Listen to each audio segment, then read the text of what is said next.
Buenas tardes a todos los estudiantes de Economía 1, código 20067, que están cursando esta materia en el Centro Regional Campana de la Universidad Nacional de Luján. En esta clase vamos a desarrollar el tema del sector público y la política fiscal. Esta clase va a constar de dos partes. Una primera parte donde vamos a analizar lo que dice la teoría económica acerca del sector público, y en la segunda parte nos vamos a introducir con algunas nociones de política fiscal a partir de la descripción de lo que significa el presupuesto fiscal y de las distintas partidas que conforman el gasto público y los ingresos públicos. En relación a lo que plantea la teoría económica acerca del rol que juega el Estado, bueno, una primera discusión se da entre los fisiócratas y los mercantilistas. Mientras los mercantilistas son partidarios que el Estado tome medidas proteccionistas para garantizar que las exportaciones superen a las importaciones y de esa manera haya una mayor afluencia de oro hacia el país, en el caso de los fisiócratas plantean la defensa del libre comercio. Entonces, en esta discusión es donde va a terciar Adam Smith, y Adam Smith se va a colocar del lado de los fisiócratas. Va a plantear el tema de la defensa del libre comercio. Pero no obstante, Adam Smith va a desarrollar también algunas actividades que el Estado, para Adam Smith, debe jugar. En principio, en relación al gasto público, Adam Smith lo que dice que al soberano le quedan tres obligaciones. La primera es proteger a una sociedad de la invasión de otros estados, es decir, lo que se denomina la defensa nacional. La segunda también es el tema de defender que cada ciudadano sean respetados sus derechos a través de un sistema de justicia. Por lo tanto, la justicia debe estar en manos del Estado. Y por supuesto también habla del tema de los establecimientos públicos y de las obras públicas. Adam Smith es defensor también de la educación pública y considera que en la medida que un pueblo tenga mayor educación, pues va a poder producir mayores cosas útiles para la satisfacción de las necesidades. Es decir, que un pueblo educado tiene muchas más posibilidades de contribuir a la riqueza de una nación que un pueblo que no está educado. Luego, en relación al sistema impositivo, establece cuatro máximas impositivas, cuatro principios en cuanto a los tributos en general. Uno es el de igualdad, el otro es el de certeza, el tercero el de conveniencia y el cuarto de economía. Igualdad significa que el aporte que tiene que hacer una persona al fisco debe ser acorde a la capacidad de pago. La certeza tiene que ver con que los impuestos deben ser fijos y no arbitrarios. La conveniencia es que un impuesto debe ser pagado en la época que puede pagar el contribuyente. Y la economía es que los subsidios a las personas no deben superar sus aportes al fisco. Si uno examina hoy en la Argentina del siglo XXI, estas cuatro máximas que plantea Adam Smith son máximas realmente de avanzadas. Sobre todo la última, que una persona no puede recibir más subsidios que los aportes que realiza el fisco. Aunque hay que aclarar aquí una cuestión. Adam Smith lo que está criticando es que muchas veces el Estado terminaba subsidiando a comerciantes que eran amigos del poder, y no se está refiriendo concretamente a subsidios que puedan ser utilizados para personas que tienen carencias, para personas que tienen bajos ingresos. No apunta a esa cuestión Adam Smith, pero sí apunta al tema de no despilfarrar recursos del Estado en gente que no hace aportes al fisco y que poco contribuye a la riqueza de una nación. Y en ese sentido critica a algunos comerciantes y a la vinculación que tienen con el poder. Respecto a David Ricardo, sabemos que el tema principal, el objeto de estudio para él de la economía política, son las leyes que rigen la distribución del ingreso. Él no es partidario ni de gravar los salarios ni de gravar las utilidades. Y en relación a la renta, sí es partidario de gravar la renta diferencial, aunque hace una distinción y considera que los terratenientes a veces invierten también en cultivos y esa parte no debería ser gravada por el Estado porque estaría desalentando la actividad de producción agrícola. Entonces, sí justifica Adam Smith un impuesto a la renta diferencial. En el caso de Karl Marx hay una diferencia notoria en relación a Smith y Ricardo porque Marx parte de una definición diferente de lo que es el rol del Estado. Es decir, para Marx la sociedad está cruzada por una contradicción fundamental entre los propietarios y no propietarios de los medios de producción. Entonces, en ese sentido, el Estado no es neutral, sino que el Estado lo que hace es ejercer la dominación de la clase social privilegiada sobre el resto de la sociedad.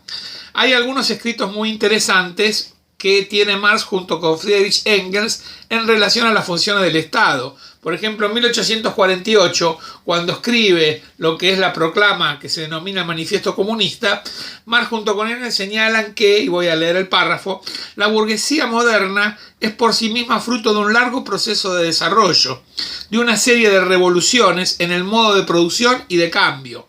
Cada etapa de la evolución recorrida por la burguesía ha sido acompañada por el correspondiente éxito político. Después del establecimiento de la gran industria del mercado universal, finalmente conquistó la hegemonía del poder político en el Estado moderno. El gobierno del Estado moderno no es más que una junta que administra los negocios de toda la clase burguesa. Evidentemente acá tenemos una definición sobre el rol del Estado diferente a la de Adam Smith y David Ricardo. Aclarada esta cuestión, nos aparece luego la discusión dentro de la economía seca sobre cuál debe ser el rol del Estado. Y en ese sentido, Alfred Marshall defiende la teoría del equilibrio general. Y aparece una separación entre lo que se denomina el rol cíclico del Estado y el rol anticíclico del Estado. En relación al rol cíclico, los seguidores de Alfred Marshall recomiendan toda una serie de medidas de política económica que pueden sintetizarse en tres cuestiones. Primero, la limitación del gasto público en todo lo posible, es decir, el Estado tiene que limitarse sobre todo en lo que tiene que ver con el endeudamiento. La segunda cuestión es la neutralidad de los impuestos, es decir, cuando se plantea un sistema impositivo, lo que debe hacerse es no tratar de alterar la distribución del ingreso. Es decir, se parte de la idea que la distribución del ingreso es correcta en la medida que funcionan las leyes del mercado. Y por último, el tema del equilibrio presupuestario anual. Esto es un planteo básico, es decir, lo que hoy modernamente se llama déficit fiscal cero. En el caso de Keynes, en la teoría general de la ocupación, el interés y el dinero, lo que vamos a encontrar que Keynes plantea que el Estado debe aumentar su intervención en situaciones de crisis. Va a plantear que es necesario el aumento del gasto público en situaciones de crisis con el objetivo de orientar la propensión a consumir, y a partir de orientar la propensión a consumir, lo que vamos a tener es un incremento de la eficiencia marginal del capital, un incremento de la inversión privada, del producto y del nivel de empleo. No plantea Keynes una neutralidad impositiva, muy por el contrario, Keynes plantea impuestos progresivos, es decir, que aquellos que tienen ingresos mayores son los que más tienen que pagar impuestos.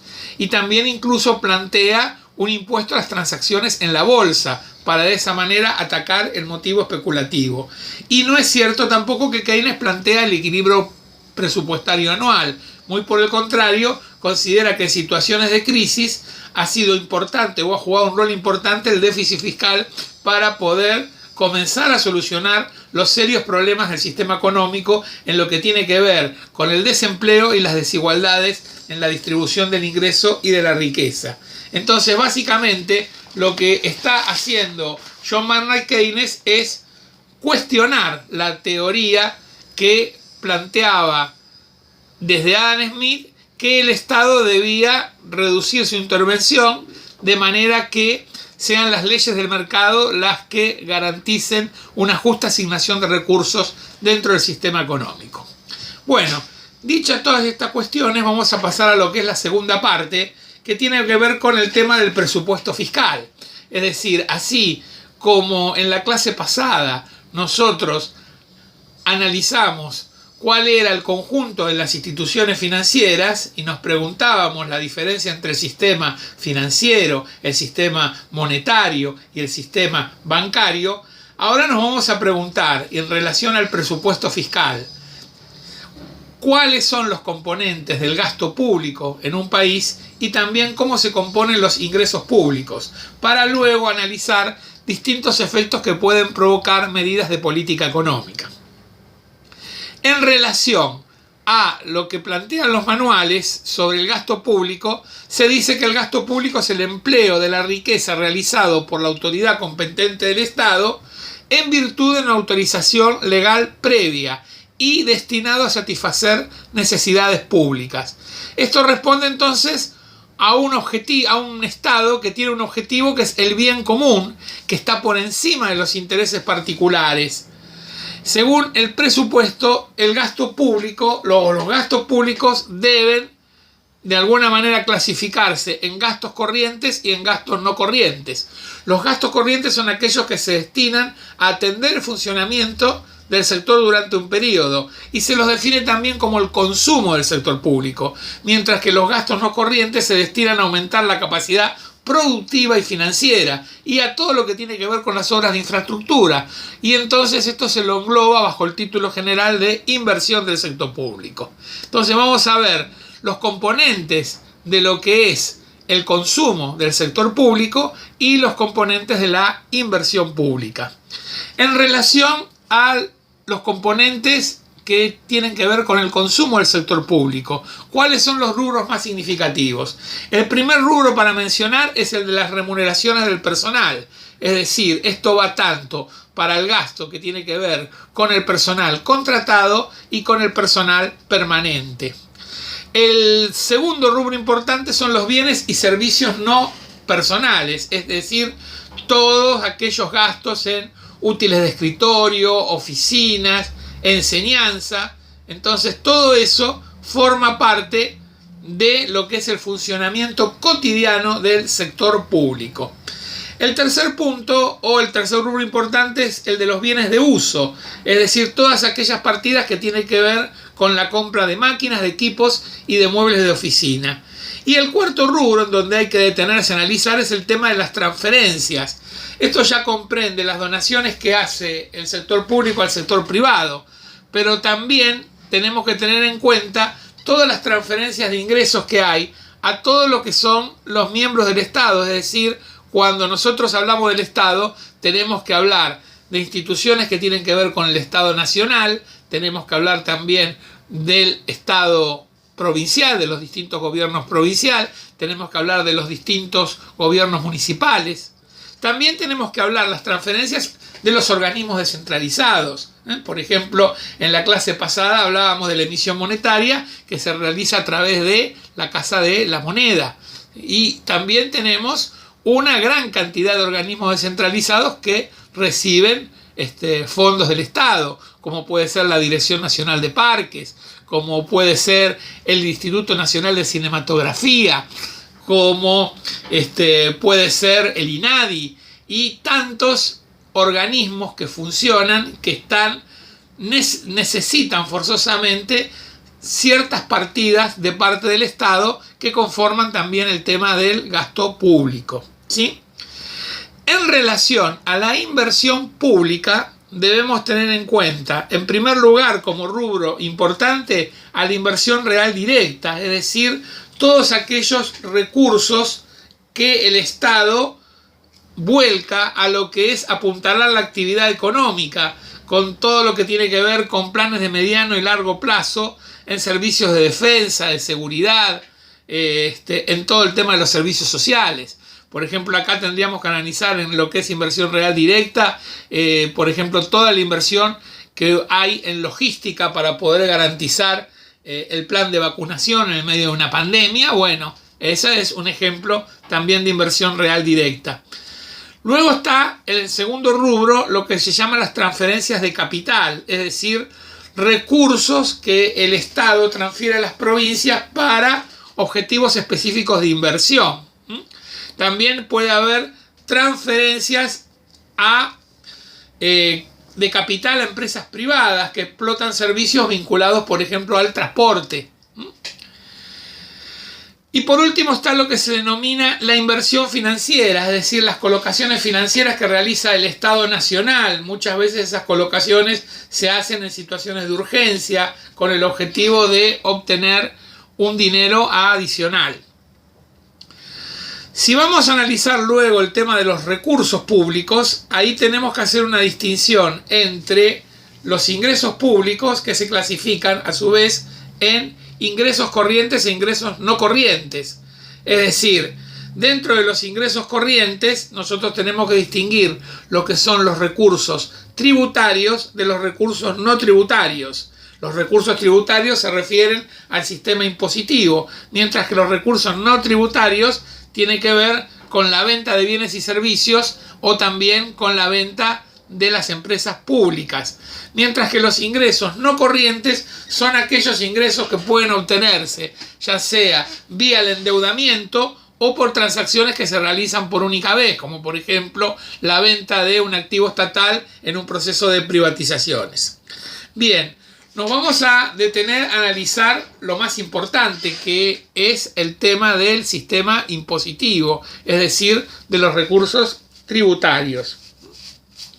En relación a los recursos tributarios, por lo general se recurre a todo lo que es la clasificación industrial internacional uniforme, y en el sistema impositivo hay una clasificación de impuestos que es uniforme para todos los países del mundo, y de esta manera uno puede establecer una comparación del sistema impositivo de Argentina con el de Japón, Estados Unidos, Francia o el país que desee.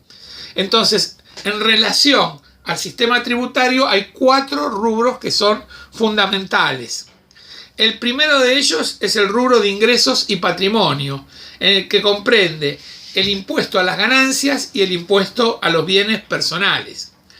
Luego aparece el tema de la seguridad social, es decir, todos aquellos impuestos o todos aquellos aportes que realizan las empresas privadas al sistema de seguridad social. También las empresas públicas deben hacerlo.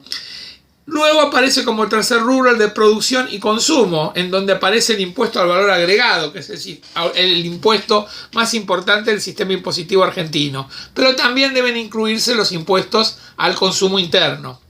Y finalmente aparecen también los impuestos al comercio exterior, porque el Estado también obtiene recursos, ya sea por la entrada de artículos importados al país, así como también por las exportaciones que realiza la Argentina. Entonces veamos qué clasificaciones hay en relación al tema del sistema impositivo. Vamos a tener en primer lugar una distinción entre impuestos directos e impuestos indirectos, ¿sí? Los impuestos directos son aquellos que recauda el Estado sin que exista ninguna mediación de decisiones de producción y de consumo. ¿Qué ejemplo tenemos de impuestos directos? Por ejemplo, todos aquellos impuestos bajo el rubro de ingresos y patrimonio son impuestos directos. También en el rubro seguridad social. Los impuestos indirectos son aquellos cuya recaudación de alguna manera está influenciada por las decisiones de producción y de consumo. Por ejemplo, los impuestos que están en los rubros de producción y consumo y de comercio exterior.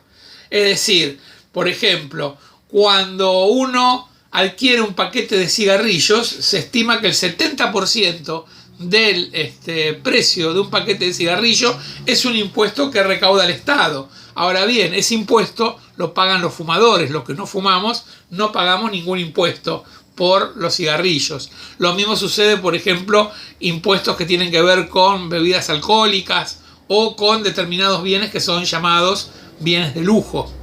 Bueno, en ese caso, entonces estamos hablando de impuestos que son indirectos, ¿correcto? Está todo, de alguna manera, supeditado a decisiones de producción y de consumo.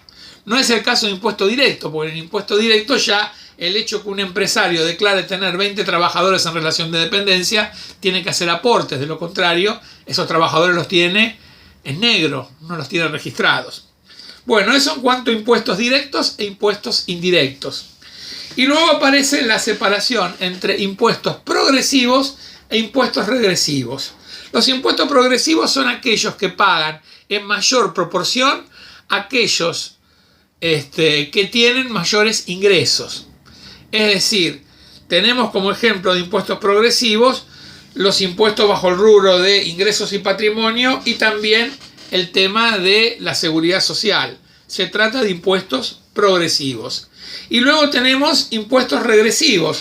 Son aquellos que pagan en mayor proporción los contribuyentes que tienen menores ingresos. Por ejemplo, el impuesto al valor agregado. O quizás uno de los impuestos más regresivos que hay en la Argentina, que es el impuesto a las naftas y al gasoil.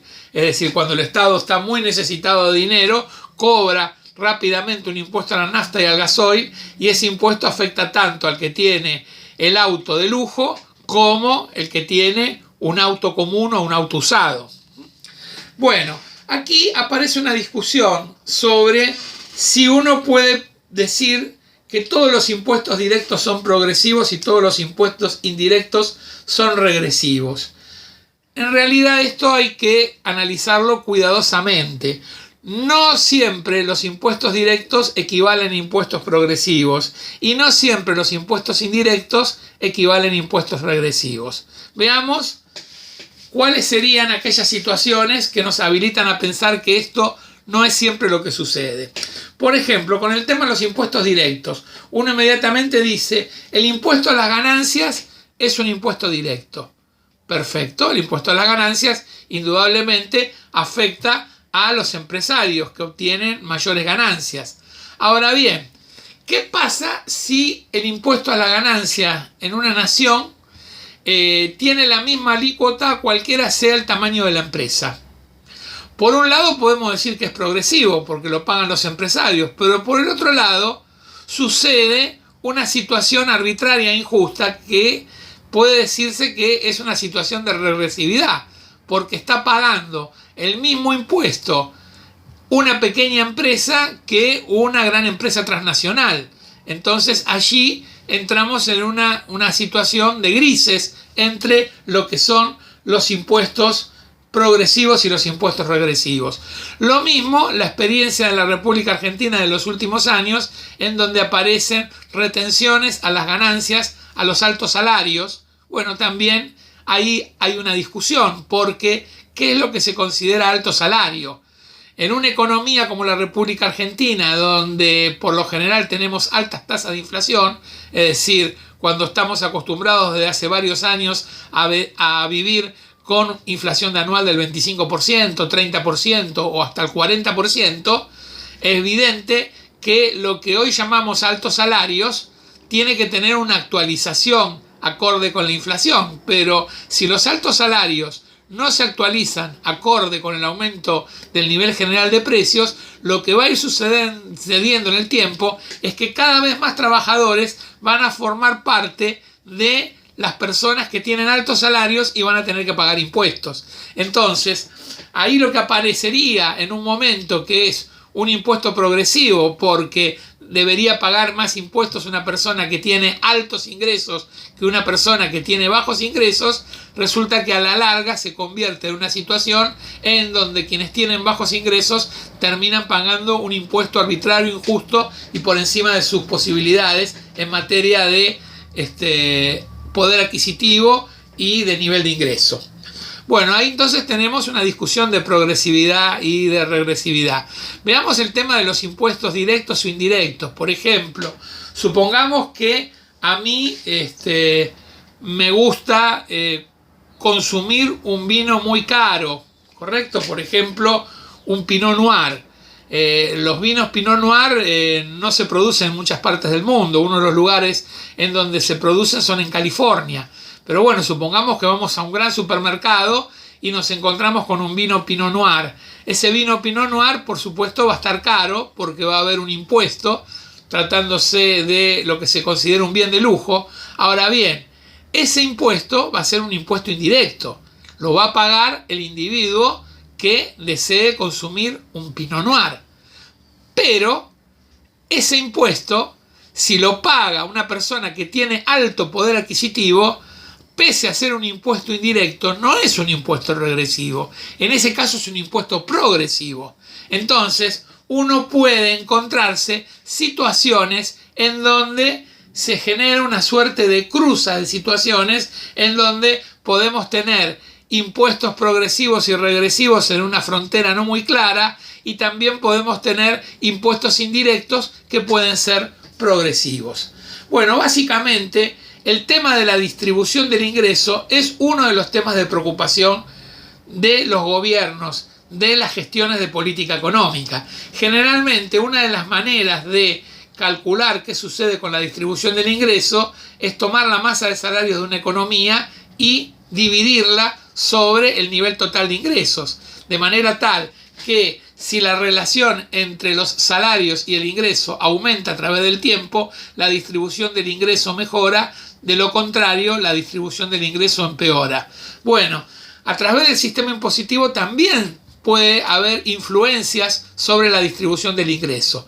Por ejemplo, un Estado que autoriza aumentos de tarifas de luz, de gas, de agua, por encima de la inflación, está afectando la distribución del ingreso, porque le está restando poder adquisitivo a las personas que tienen que pagar esos impuestos, sobre todo si esas personas son de bajos ingresos o si se trata, por ejemplo, de empresarios de pequeñas y medianas empresas o de comercio. Bueno, esto ha sido la experiencia en Argentina, que cuando se hicieron políticas económicas en donde se aplicaron tarifazos, es decir, aumento de impuestos por encima de la evolución del nivel general de precios, los resultados significaron concretamente que una gran masa de dinero que se utilizaba para adquirir bienes de consumo dejaron de utilizarse para esos y pasaron a ser ganancias de las empresas de energía.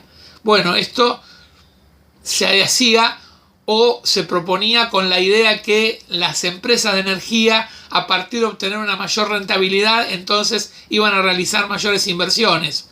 Es discutible. En la práctica obtuvieron una mayor rentabilidad, pero eso no se tradujo en inversiones. Entonces ahí tenemos ejemplos como una política de tratar de fijar tarifas que sean razonables a los deseos de obtener ganancias de las empresas encargadas de lo que es la producción, distribución y comercialización de la energía, termina siendo perjudicial prácticamente para el conjunto de la población.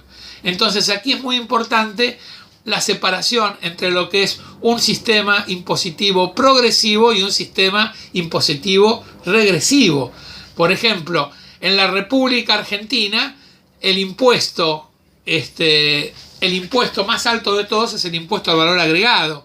En el impuesto a las ganancias hay diferencias muy notorias con países desarrollados.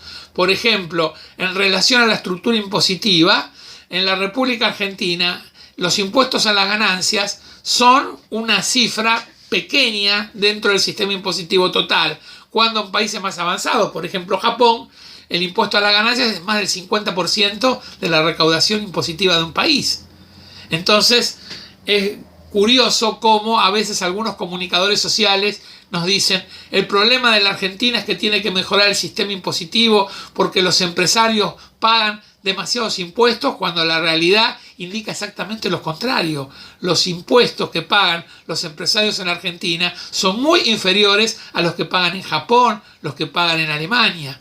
También está la discusión en relación a las políticas de subsidios del Estado. Hubo críticas aquí en cuanto a que las tarifas de la luz, del gas, del agua eran demasiado bajas, o que se criticaba el hecho de que el transporte público, por ejemplo en la capital federal, los pasajes de colectivo, de subterráneo, de trenes estaban congelados, mientras que en el interior del país seguían teniendo aumentos, y en ese sentido había una suerte de redistribución regresiva del ingreso para la gente que vivía en el interior. Bueno, por supuesto que estas arbitrariedades deben ser corregidas, pero la solución es que la corrección sea apuntando a un mayor poder adquisitivo de la población, y no que en aquellos lugares donde los aumentos eran escasos o las tarifas estaban congeladas, descongelarlas, sincerar las tarifas y generar fuertes aumentos de impuestos, fuertes aumentos en el precio del transporte, porque eso también le resta poder adquisitivo a la población. Entonces, aquí el debate sobre la distribución del ingreso, y no es un debate menor, se trata justamente de tomar decisiones en el sistema impositivo en donde uno de los objetivos tiene que ser estimular el consumo en el mercado interno. No hay ningún país en el mundo que pueda enriquecerse si no estimula el consumo interno. Hubo circunstancias excepcionales de países en donde, sin hacer grandes estímulos del consumo interno, esos países lograron salir de situaciones de crisis. Pero ese caso particular es el caso de Japón, después de la Segunda Guerra Mundial, después de haber perdido una guerra y después que le arrojaron 2 bombas atómicas a su territorio. Evidentemente nadie quiere una cosa así para la República Argentina. Entonces, como pueden apreciar, es un tema que genera bastantes polémicas. Y otro de los temas que genera polémica y que es clave también para lo que significa el funcionamiento de la economía y el funcionamiento del Estado es el tema de la evasión fiscal. Es decir, el hecho que exista un hábito de grandes empresas de fugar dinero o de sacar dinero del país hacia cuentas anónimas en el exterior es una manera de descapitalizar al Estado, es una manera de reducir las posibilidades de que se puedan hacer más escuelas, más hospitales, más caminos, que se puedan hacer más cloacas, que se pueda asistir mejor a quienes tienen ingresos más bajos. Entonces, aquí uno puede apreciar que el rol del Estado no puede ser considerado como algo neutral, como que el Estado está por encima de los intereses particulares, porque en este caso particular tiene que afectar intereses concretos y tiene que afectar los intereses de las grandes organizaciones empresariales, tema que en un país como la Argentina para nada es un tema sencillo. Entonces, como pueden apreciar, el tema de las nociones de política fiscal da para mucho más que una clase de economía. Pero bueno, de alguna manera esto es una introducción a cuestiones que vamos a ver en la bibliografía y también en las preguntas que aparecen en los prácticos o en los exámenes. Así que espero que lo que han visto en esta clase les haya resultado útil para comprender mejor el tema y poder responder satisfactoriamente las preguntas de los prácticos y la pregunta que pueda aparecer en el examen. Así que les envío un cordial saludo y nos vemos en la próxima clase.